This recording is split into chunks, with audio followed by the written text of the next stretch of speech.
Friends, आपके अपने इस ऑनलाइन चैनल ज्योग्राफी विद सुमन में आप सभी का वेलकम है। आज हम लोग हमारे इस वीडियो के माध्यम से स्टडी करेंगे भारत की जनजातियों के बारे में। इससे पहले की वीडियोस में हम लोगों ने देखा था कि विश्व में कौन कौन सी जनजातियां निवास करती हैं और उनका क्या अपना सामाजिक अर्थव्यवस्था है, किस प्रकार का उनका रहन सहन है, किस प्रकार की उनकी अपनी संस्कृति है। उसी के आधार पे हम लोग अध्ययन कर रहे हैं कि भारत में रहने वाली जो जनजातियां हैं उनका भी अपना क्या है, एक संस्कृति है, उनका अपना एक समाज है। तो उस आधार पे हम देखते हैं कि भारत में आज भी जो है पहाड़ी या पठारी क्षेत्रों का जो भाग है या जो जंगली भाग है, उन क्षेत्रों में आज भी आदिवासी लोग निवास करते हैं, जिन्हें एक शब्द दिया गया है जनजातियां। और ये जो जनजातियां हैं इनका आज भी अपना क्या है, एक कल्चर है, उनका अपना रहन सहन है, अपनी क्या है, उनकी इकोनॉमी की है, जिसके बेस पे ये लोग आज भी जीवन यापन करना क्या करते हैं, पसंद करते हैं। हालांकि समय के साथ साथ भारत सरकार के द्वारा भी स्वतंत्रता प्राप्ति के बाद से इन जनजातियों के विकास के लिए काफी प्रयत्न समय समय पे किए जा रहे हैं, लेकिन ये लोग इतना उन सुविधाओं का फायदा उठाना पसंद नहीं करते। हालांकि धीरे धीरे इनमें भी परिवर्तन आ रहा है। तो उसके आधार पे हम देखते हैं कि ये लोग अपने चारों तरफ का जो भौगोलिक वातावरण होता है, जो किस प्रकार की जलवायु होती है, उसमें रहते हुए आज भी अपनी संस्कृति को ये मेंटेन किए हुए हैं। तो उन जनजातियों में हम देखते हैं सबसे पहले नागा जनजाति। अगर नागा जनजाति से पहले भी मैं आपके सामने जिक्र करूं तो भारत की जो संपूर्ण जनसंख्या है उसमें से 8% भाग किसका है, जनजाति जनसंख्या का आता है। यानी 100% में से 8% जनसंख्या कौन सी है, जनजातीय जनसंख्या यहाँ निवास करती है। देन अगर हम देखते हैं कि भारत में जो निवास करने वाली जनजातियां हैं, उन जनजातियों को अलग अलग क्षेत्रों के आधार पे अगर हम लोग अध्ययन करें तो इसको हम देखते हैं सबसे पहले पूर्वोत्तर भारत। कौन सा, पूर्वोत्तर भारत या पूर्वोत्तर क्षेत्र भी इसको कहा जा सकता है, कि अपने भारत देश के पूर्व में स्थित 7 सिस्टर्स या 7 बहन जिन राज्यों को कहा जाता है, इन राज्यों के जिसमें उदाहरण असम, मेघालय, त्रिपुरा, नागालैंड, मिजोरम, इन राज्यों के पहाड़ी क्षेत्रों में, वनीय क्षेत्रों में निवास करने वाली जो जनजातियां हैं, उदाहरण के लिए अघोर, मिसमी, डाफला, नागा, ये जनजातियां कहाँ का उदाहरण है, पूर्वोत्तर क्षेत्र का। यानी इस पूर्वोत्तर क्षेत्र में आज भी ये जनजातियां निवास करती हैं। ये हो जाता है नंबर 1। नंबर 2 हम देखते हैं उत्तरी भारत। उत्तरी भारत कि भारत देश का उत्तरी भाग जो है, कौन सा, उत्तरी भाग जिसमें जम्मू कश्मीर, लद्दाख, उत्तराखंड, हिमाचल, इन क्षेत्रों में निवास करने वाली जो जनजातियां हैं, उदाहरण अगर मैं आपको दूं तो गुज्जर, भोटिया, ये जो थारू, ये जो जनजातियां हैं ये निवास करती है कहाँ, भारत के उत्तरी क्षेत्र में। नंबर 3 हम देखते हैं मध्य भारत। कौन सा क्षेत्र, मध्य भारत। नंबर 3 मध्य भारत, यानी गारो खासू जयंतियां या हम कह सकते हैं राजमहल पहाड़ियों के पार्टीशन हो जाने के कारण इसका जो पश्चिम का भाग है, और इस पश्चिमी भाग में अगर हम देखें कि चाहे तो कोई पहाड़ी क्षेत्र हो, चाहे कोई पठारी भाग हो, यानी इन पर्टिकुलर चाहे तो कोई जंगली क्षेत्र हो, उन क्षेत्रों में निवास करने वाली जो जनजातियां हैं, उदाहरण के लिए संथाल, गोंड, भील, अपने राजस्थान में मुख्य रूप से निवास करने वाली कौन सी जनजाति, भील। तो ये जो जनजातियां हैं ये किसका उदाहरण है, मध्य भारत में रहने वाली जनजातियां। नेक्स्ट हम नंबर 4 देखते हैं, कौन सा, दक्षिणी भारत। साउथ यानी एस से मैं इसको प्रदर्शित कर देती हूँ। कौन सा, नंबर 4। नंबर 4 दक्षिणी भारत। यानी दक्षिणी भारत में हम कह सकते हैं कि कृष्णा नदी से लेकर के इसके दक्षिण का जो भाग है और उसमें जो निवास करने वाली जनजातियां हैं, उसमें अगर हम देखते हैं उदाहरण कोटा, चेंचू, टोडा, मल्याण, ये क्या है, दक्षिणी भारत में निवास करने वाली जनजातियां हैं। और इसके 4 के अलावा नंबर 5वां आ जाता है द्वीपीय क्षेत्र, चाहे उसमें लक्षद्वीप हो, चाहे अंडमान निकोबार हो, ये कौन सा क्षेत्र, नंबर 5 द्वीपीय यानी भारत देश के इस द्वीपीय क्षेत्र में भी आज भी पर्टिकुलर जनजातियां निवास करती है और उनका उदाहरण आ जाता है जरब, ओंग, उत्तरी सेंटिनली। कौन सा जनजाति? उत्तरी सेंटिनली। और अगर आपने ध्यान दिया हो तो सन 2019 के अंदर न्यूज़पेपर में भी एक काफी बड़ा इसका आर्टिकल आया था कि अंडमान निकोबार द्वीप समूह में पाया गया कौन सी जनजाति? उत्तरी सेंटिनली। कोई नाविक के द्वारा जो है उसका अध्ययन किया गया था और उसने अपना ये आर्टिकल जो है वो मैंने पढ़ा था, पत्रिका न्यूज़पेपर में पढ़ा था कि उत्तरी सेंटिनली के लोगों के बारे में उसने अपने विचार वहाँ प्रस्तुत किए थे, क्योंकि वो व्यक्ति जो है, वो पर्सन जो है वो वहाँ तक उस जनजाति से मिलकर के आया था। उनके हाव भाव, उनका क्या रहन सहन है, उनके बारे में उसने जो जानकारी वहाँ से ली, उसने वह अपनी जानकारी पत्रिका के अंदर दी थी। तो उत्तरी सेंटिनली या जरब, ओंग, ये कौन सी है? द्वीपीय क्षेत्र, यानी अरब, अंडमान निकोबार, लक्षद्वीप, इन क्षेत्रों में जो रहने वाली जनजातियां हैं वो कौन से क्षेत्र की हैं? द्वीपीय क्षेत्र की। तो ये तो हो जाते हैं कि भारत के, संपूर्ण भारत के जो जनजातीय क्षेत्र हैं उनको 5 क्षेत्रों में बांटा है और उसको मैंने आपको उदाहरण सहित भी समझाया है। तो एक बार फिर से इन चीजों को आप रिवाइज कर लीजिए कि कौन से क्षेत्र में कौन सी जनजातियां रहती हैं। अब इन सबको देखने के बाद हम स्टार्ट करते हैं भारत की कुछ मुख्य या जो अपने सिलेबस के अंदर है उन जनजातियों के बारे में कि उनका क्या निवास क्षेत्र है, क्या उनकी अर्थव्यवस्था है, क्या भोजन है, क्या वेशभूषा है, क्या उनका कल्चर है, क्या उनका समाज है। तो इसमें सबसे पहले हम देखते हैं नागा जनजाति के बारे में कि नागा जनजाति जो है वो सबसे पहले हम देखते हैं निवास क्षेत्र की। नागा जनजाति का निवास हम देखें तो मुख्य रूप से कौन सा क्षेत्र? जैसा कि इसके नाम से ही स्पष्ट होता है, नागालैंड। कौन सा राज्य? नागालैंड।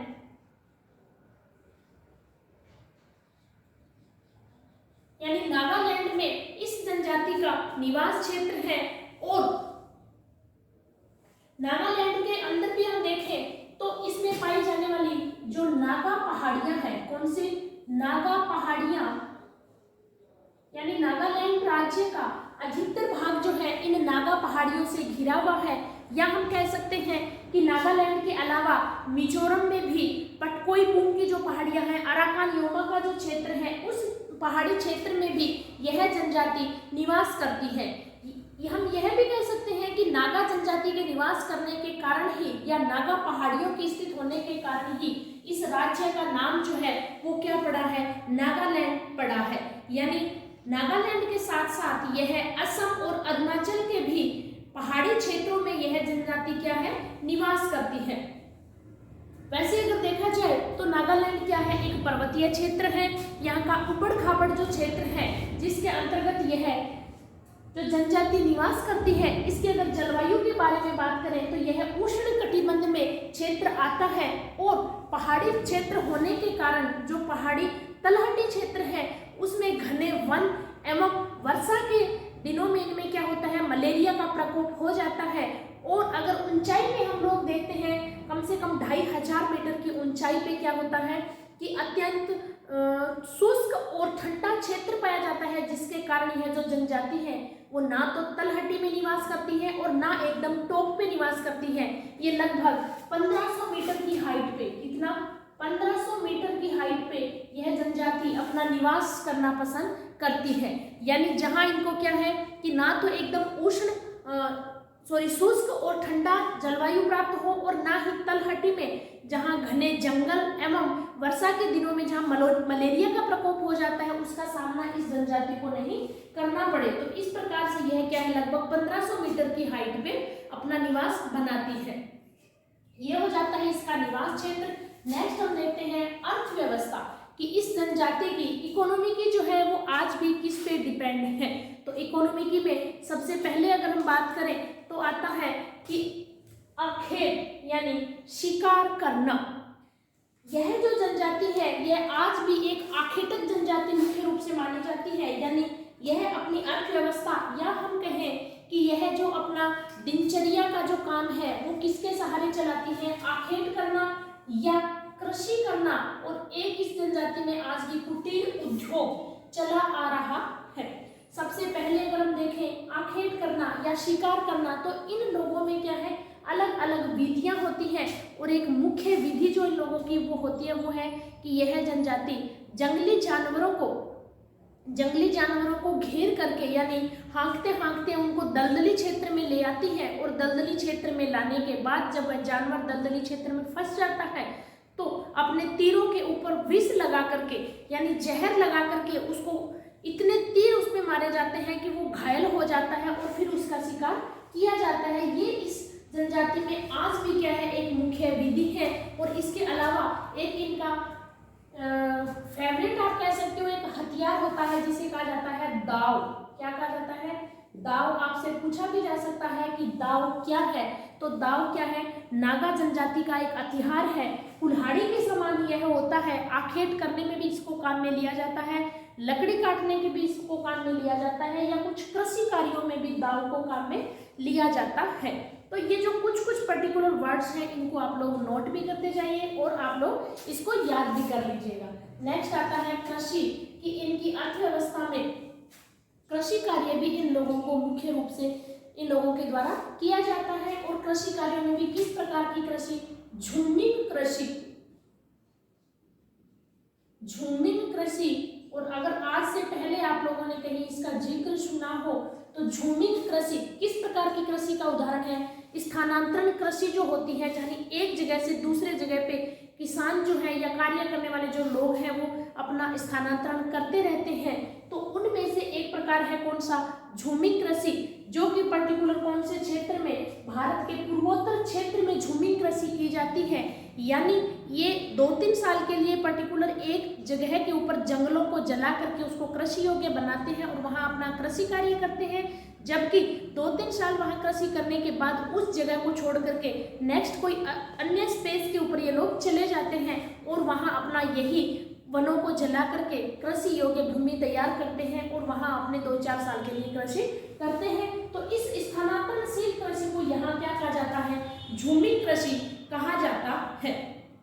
इसके अलावा ये जो झूमिंग कृषि की जाती है ये कहाँ करते हैं? तो इस क्षेत्र में पहाड़ी क्षेत्र ज्यादा है, यानी जहाँ ये जनजाति निवास करती है तो वहाँ पहाड़ी भाग ज्यादा होने के कारण ये लोग क्या करते हैं? जो पहाड़ी ढाल होते हैं उन ढलानों के ऊपर, या हम कह सकते हैं कि सीढ़ीदार खेत जो है इन लोगों के द्वारा बनाए जाते हैं। यानी जो ऐसे पहाड़ होता है उसका जो ये ढलानी भाग है उसको उसके ऊपर ये लोग क्या करते हैं? अपनी कृषि करते हैं।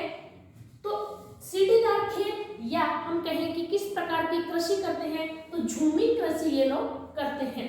नेक्स्ट कुटीर उद्योग, यानी इस जनजाति में अर्थव्यवस्था में कुटीर उद्योग इन लोगों के द्वारा मुख्य रूप से किया जाता है। और कुटीर उद्योग में भी इन लोगों के द्वारा जो कार्य किया जाता है वो होता है मोटे कपड़ा बुनना। मोटे कपड़े बुनना यानी अपने हथकरघों के द्वारा ये लोग आज भी क्या करते हैं? मोटे कपड़े की बुनाई करते हैं। हालांकि नागा जो जनजाति है उसके जो अलग अलग वर्ग हैं उनमें पर्टिकुलर काम बटे हुए हैं कि एक वर्ग जो है वो कपड़ा बुनने का काम करेगा, एक जो है उसकी फिनिशिंग का काम करेगा, एक जो है वो धागा बनाएगा। इस प्रकार से क्या है कि अलग अलग इनके काम बटे हुए होते हैं।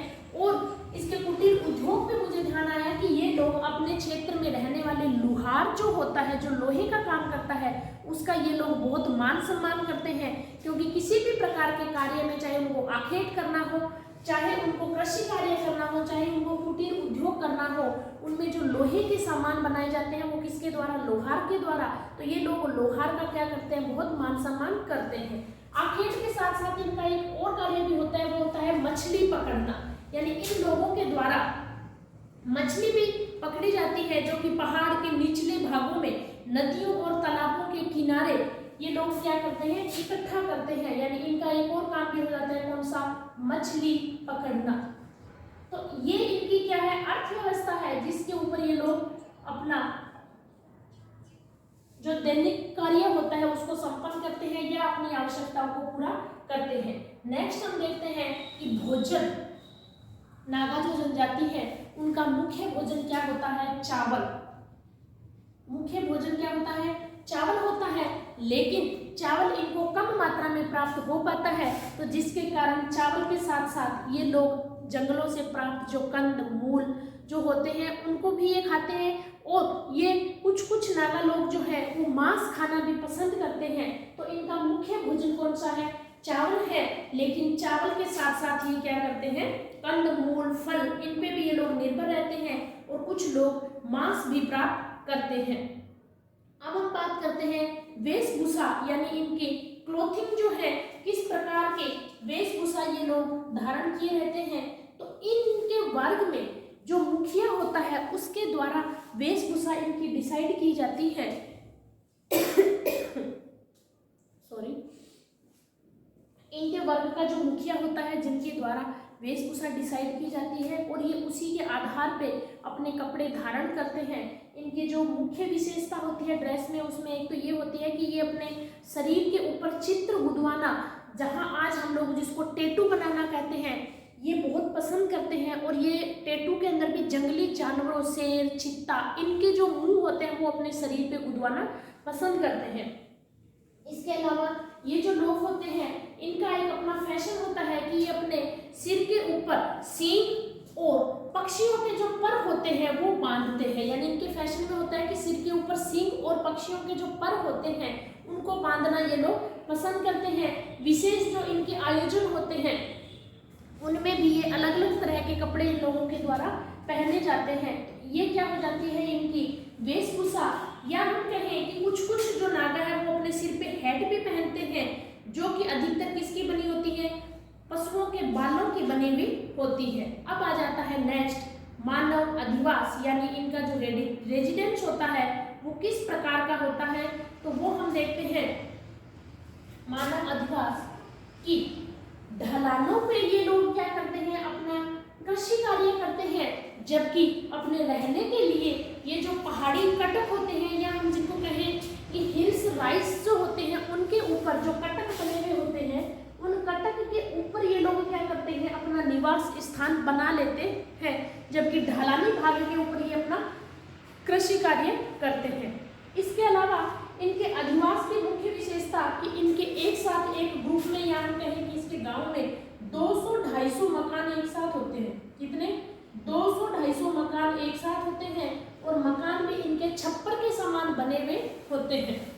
एक इनके अधिवास की एक मुख्य विशेषता कि इन लोगों के जो 200-250 मकानों का जो एक ग्रुप होता है जिसको हम गांव कह सकते हैं, इन गांव के या तो मुख्य मार्ग के ऊपर, या हम कहें कि उस गांव में जहां हम एंट्री करते हैं तो वहां एक बहुत बड़ा छप्पर टाइप में, यानी एक बहुत बड़ा होल टाइप में बना दिया जाता है, जिसको पर्टिकुलर क्या नाम दिया गया है? मोरंग।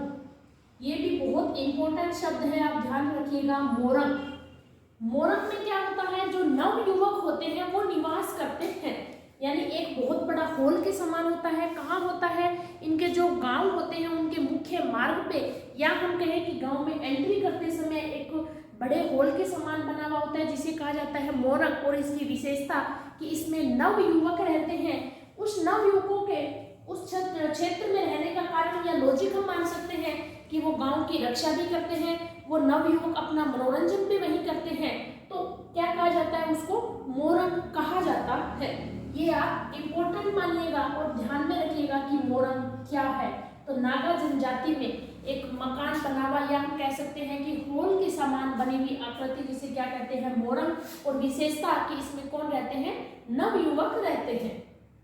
अब आ जाती है इनके समाज एवं संस्कृति के बारे में। अगर हम देखें तो इनका समाज क्या है कि नागा जनजाति में पुरुष प्रधान परिवार होता है, यानी पुरुष ही घर का मुखिया होता है। अगर हम देखें कि पुरुष जो है वो ही आखेट का कार्य, हम कहें कि शिकार का कार्य भी कौन करता है? पुरुष करता है। स्त्रियां तो सिर्फ उनकी क्या करती हैं? हेल्प करती हैं। और प्रत्येक गांव में गांव का क्या होता है? एक मुखिया होता है और उस मुखिया का ही जो डिसीजन होता है वो फाइनल माना जाता है। अगर इसकी संस्कृति के बारे में देखें तो ये जो नागा जनजाति है ये आज भी अपनी संस्कृति में रहना पसंद करती है, आज भी अपनी संस्कृति को बनाए रखने में विश्वास करती है। इनकी संस्कृति के बारे में अगर हम जिक्र करें तो ये लोग जादू टोनों में आज भी विश्वास करते हैं। इवन यहाँ की कृषि कार्य में अगर इनके उत्पादन भी कम हो जाए तो ये मानते हैं कि देवी शक्ति जो है वो इसका अपने ऊपर इस बार क्या है, आशीर्वाद अपने को कम प्राप्त हुआ है, जिसके कारण अपने यहाँ क्या है, फसलों की कम उत्पादन हुआ है। इसके अलावा ये लोग जो है वो नृत्य गान या दावत जो है ये लोग आज भी करते हैं। इसके अलावा इनमें एक विशेषता कि बाल विवाह है इसमें नहीं किया जाता, और शादी ब्याह या इनके विवाह के जो अवसर होते हैं उनके अंतर्गत इनके द्वारा पशु बलि दी जाती है। तो इस प्रकार की इनकी क्या है, संस्कृति है। ये जादू टोनों में भी विश्वास करती है। नेक्स्ट हम देखते हैं विकास एवं परिवर्तन की जो नागा जनजाति है उसने अपने आप को किस प्रकार से समय के साथ साथ विकसित किया है, या अपने आप में उसने किस प्रकार से परिवर्तन किया है। तो इसकी विशेषता मैं आपको बता दूं कि जो भारत की, संपूर्ण भारत की जो जनजातियां हैं, और जनजातियों में भी जो उच्च वर्ग की जनजातियां हैं उनमें स्थान आता है किसका, नागा जनजाति का। यानी नागा जनजाति जो है वो एक उच्च वर्ग की जनजाति मानी जाती है। जैसा कि मैंने आपको बताया कि स्वतंत्रता प्राप्ति के बाद से भारत सरकार के द्वारा जो इन जनजातियों को विकसित करने के लिए जो प्रयास किए गए हैं, इनके लिए जो इनके क्षेत्रों में शिक्षण संस्थान भी खोले गए हैं, नौकरियों में भी इनका एक जगह जो है वो आरक्षित की गई है।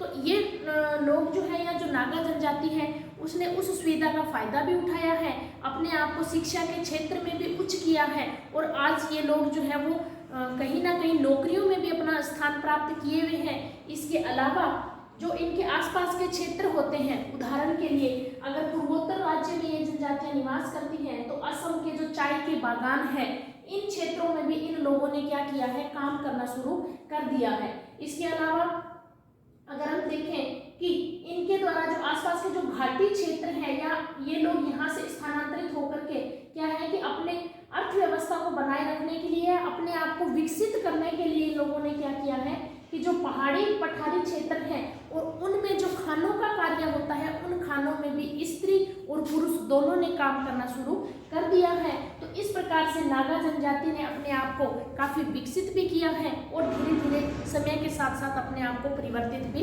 किया है। इस प्रकार आज के इस वीडियो में हम लोगों ने स्टडी किया कि इसके बारे में, भारत की जनजातियां हमने स्टार्ट की थी कि संपूर्ण भारत में जनजातियों के आधार पे कितने भागों में भारत को बांटा गया है, और उसमें पर्टिकुलर हमने शुरू की थी नागा जनजाति, और इस नागा जनजाति की विशेषताओं के बारे में हम लोगों ने यहाँ अध्ययन किया है।